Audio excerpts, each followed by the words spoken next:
Hi, this is Chris with ccmurdoch.com.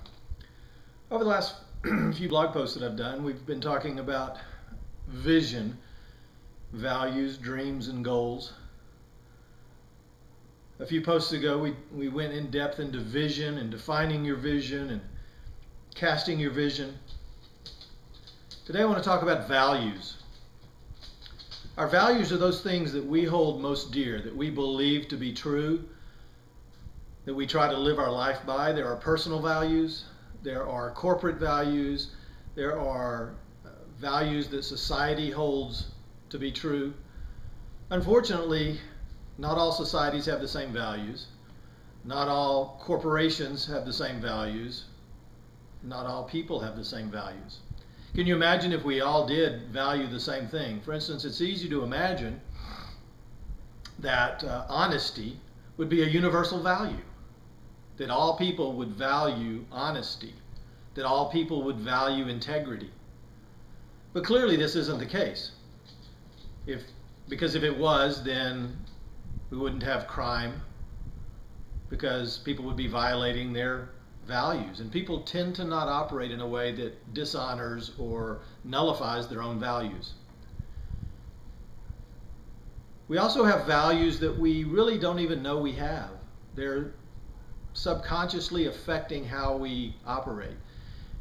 People might have a value that says money is evil, being wealthy is evil, is bad. This may be ingrained in them from the time they're very young, by their surroundings, by things that they were exposed to by their parents and by their friends.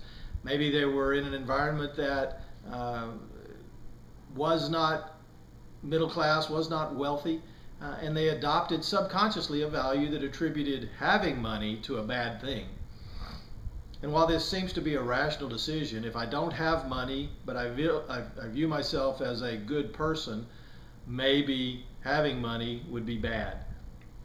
Unfortunately, this limiting behavior really can affect us as we go on in life, particularly if you hold this value subconsciously and you decide to strike out on your own in business. If you subconsciously value the lack of money, if you subconsciously value a poverty spirit or a poverty mentality, then it is very possible to sabotage yourself as you go forward. It's very possible to cause havoc in your life plan. That in the logical part of your mind you're saying, I want to achieve, I want to go forward, I want to be successful monetarily. Subconsciously your values are at war with that, and they may limit you. So I want to challenge you to take a look at your values. They're equally as important as having taken a good hard look at your vision, taking a good hard look at your values. Not only those that you recognize, that you hold dear, but also those that you may not realize that you have or that you possess. Dig inside yourself and look at your values. And if those values are limiting you in a negative way, then I encourage you to consciously work towards shaking that off. Consciously work towards redefining your values.